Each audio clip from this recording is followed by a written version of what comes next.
The Jamie Dyer Show. Right, absolutely delighted to be joined by Tiggi Hawke via the medium of Skype, and it's great to have you along today. You're here to talk about your new single, but first, for those who may not be familiar with you, how would you describe your music? Oh, it's always a tough one. I would describe it as synth pop with a bit of a kick, actually. Just not quite as chilled as you might imagine synth pop to be. And I use a lot of influences and lyrically, definitely from my own experiences. So synth pop with a kick and some honest lyrics. Well, that's a very good description of it, and obviously you're here today to promote your new single Alibi. How did that come about? Well, Alibi was written on a writing camp, which we did. Oh gosh, it must be about 6 months ago now, and it was great because we had a really lovely group of people, super talented as well, and we just kind of we got together. It was all organized, and because obviously musicians, we can't organize anything. um we was all organized in Spain, actually. So we were in the sun. We were writing every day and recording, and it was just brilliant. And there were some amazing tracks that came out of it, including Alibi. And it's really a mixture of all the people who were in the room at the time as well, which I love, because I'll be honest with you, when I write with other people, I definitely come up with stuff and with that I never would have come up with alone. When you're bouncing off people, you're sharing ideas, and that kind of thing. It was great. So it was such an amazing week, actually. And the songs that came out of it, I just love. So I'm really pleased to have done it. Well, it's definitely come out very well, and your vocals on it, if I may say so, are phenomenal. They're fantastic. How did you learn to sing like that? Was that just a natural thing, or was that something you learned to do over time? So I actually started off singing more classical music as when I was younger, when I was at school, and then I kind of moved on to Broadway music because I wanted the energy, and I couldn't really get the expression that I wanted from classical music. And then from that, I started writing and developing my own style of singing, and I definitely sing differently now to when I did before. I think it's just a case of finding my voice. I know that sounds cliched, but I really took some time to kind of figure it out. And I still do vocal coaching, which is really important for me, especially when you're singing live, with projection technique and kind of keeping your breath in control when you're bouncing around on stage and you're jumping around and kind of giving off all that energy. And you obviously, if anyone knows who's tried to have a conversation while going for a jog, like trying to breathe and talk is something that it needs to be practiced. So I don't know how it happened. I think it was just a case of trying lots of different things and figuring out what I felt most comfortable with and what I really thought was me. This is following on from your previous song, which was a massive hit, Remedy. How did you feel about that? The way that blew up? That was insane. I didn't expect it at all. And it was such an amazing experience working on it too, because it was a little further out of my genre because it was a collaboration. I got to experiment a little bit more with the top line, with the melody and the lyrics. And I actually co-wrote that with a really good friend of mine in LA. I've never sounded so singer-songwriter in my life. Oh yeah, I just wrote it in LA.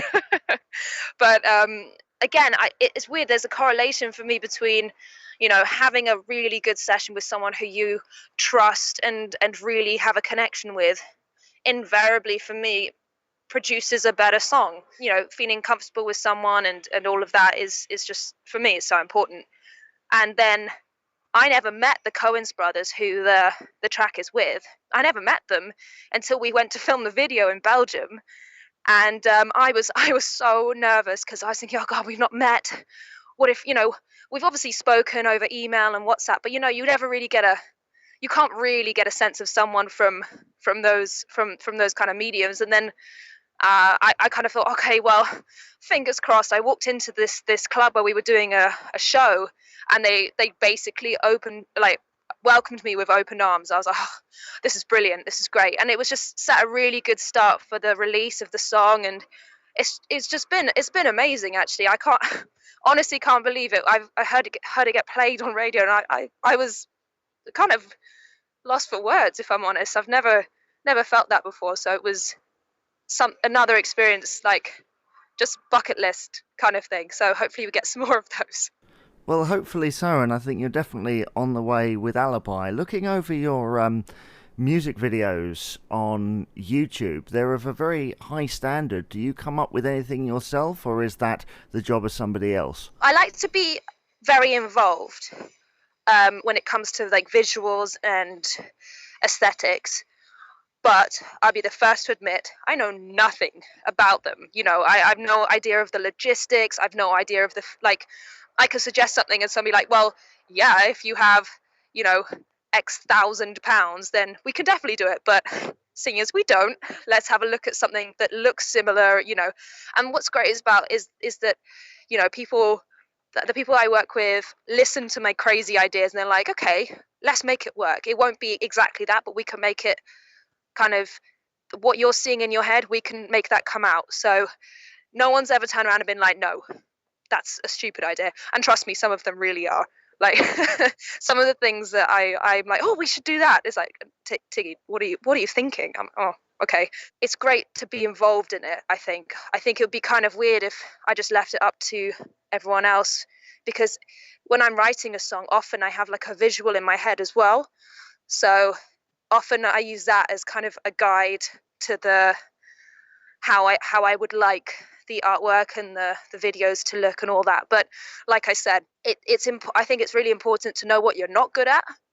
And I know that kind of the actual making of a video, I have no idea. So definitely, I always have other people involved. Well, it shows that you have an imagination, which of course is fueled into your songwriting. Now you've released this song, Alibi. Are there any plans for an album of some kind? At the moment, no. Which was actually my decision, because I think with the kind of growth of streaming and it's almost like a brave new world out there now, and albums can take a long time to write. And at the end of the day, I certainly remember going to buy, oh my gosh, I remember going to buy an album and really listening to the whole thing and then honing in on 2 or 3 songs and just wearing those songs out on a CD or wherever. And I think that's what people do now, except now they have the whole album in front of them. They can pick which one they want to listen to, which is the singles usually.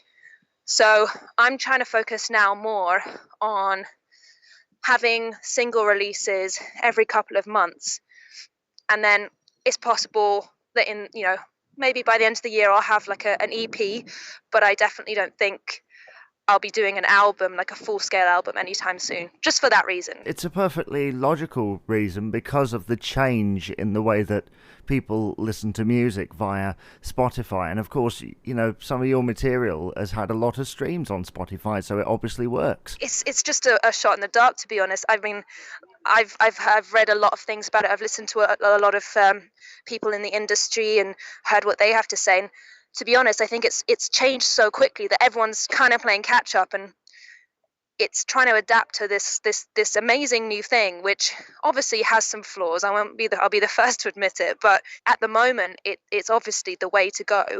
And I think trying to adjust kind of the kind of old school release style to it is something that's really important.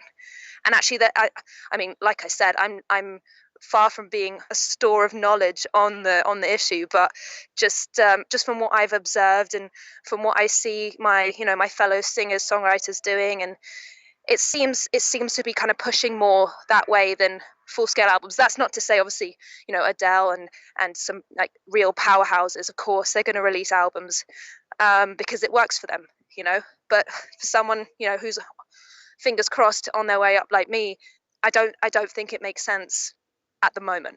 No, well, it's as I said, it's perfectly understandable. Now, I'm not about to go Desert Island Discs on you, but what do you listen to when you kind of wind down a little bit? Well, you're going to laugh, actually, because I tend to not listen to pop or synth pop at all when I wind down. It's I'll be honest with you, it's classic rock.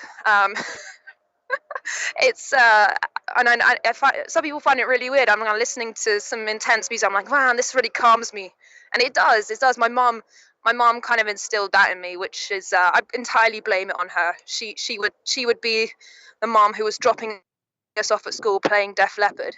So got a few raised eyebrows from the teachers there, but it's definitely stuck with me. And so when I'm chilling, I tend to go away from pop music and a bit of everything, but mainly rock. Well, again, I've read many instances where rock musicians will go and listen to easy listening or country or something that's completely the opposite.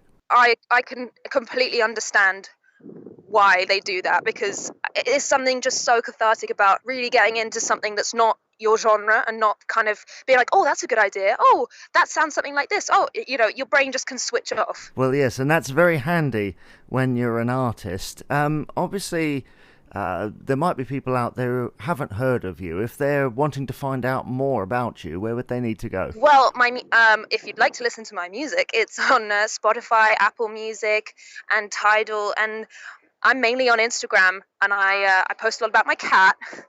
So if you're into cats, come on over. There's a lot going on, kind of, well, everywhere. I do overshare a little bit, I'll be honest with you. Well, I think you and everyone else in the world seem to overshare at the moment, so it's not just you. A little bit. It's not just you. We'd like to say thank you very much for joining us today, and we're going to spin your track Alibi now. Would you like to introduce it? I would love to introduce it. I'm Tiggi Hawke, and this is my new song, Alibi, and I really hope you like it. Well, thank you very much, Tiggi. Thank you. The Jamie Dyer Show.